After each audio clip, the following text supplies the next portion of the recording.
আমি অবাক দৃষ্টিতে বুকের ভিতর জমানো কষ্ট নিয়ে চেয়ে রইলাম, কারণ তখন আমার কিছু বলার ছিল না। সেদিন সারা দিন ঘুরেও আমি কোনো কাজ পেলাম না। সন্ধ্যা হয়ে গেল। আমি বাড়ি গিয়ে মাগরিবের নামাজ পড়ে বসে আছি। এমন সময় দরজায় কে যেন একটা টোকা দিল।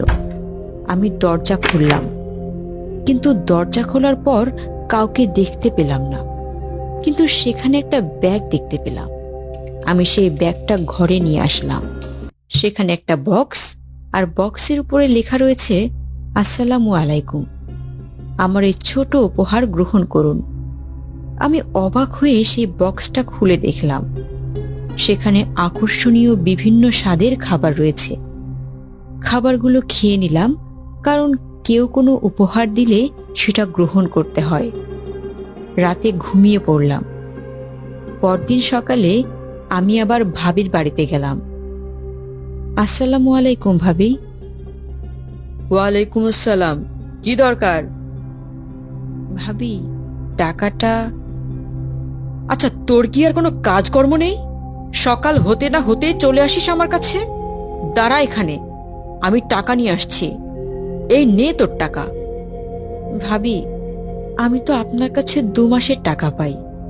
2 মাসের টাকা তো 3000 হয়। আপনি আমাকে 500 টাকা দিচ্ছেন কেন? 500 টাকাই হয়েছে, নিলে নে, না নিলে চলে যা। আমি এর বেশি দিতে পারবো না। ভাবি, দিন, 500 টাকাই দিন। আমি সেই 500 টাকা নিয়ে চোখ মুছতে মুছতে সেখান থেকে চলে গেলাম।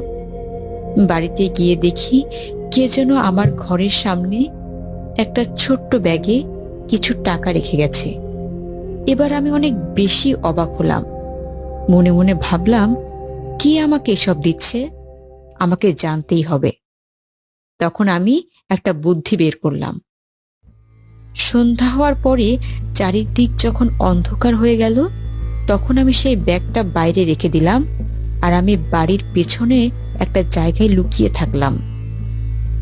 একটু পর দেখতে পেলাম, দেখতে সুন্দর একটা ছেলে আমার ঘরের সামনে একটা ব্যাগে কিছু খাবার আর টাকা রেখে যাচ্ছে।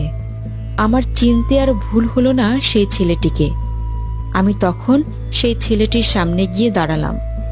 সে আমাকে দেখে কিছুটা অবাক হলো।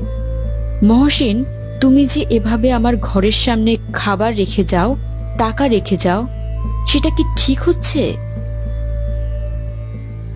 দেখো, আমি তোমাকে অনেক আগে থেকেই চিনি।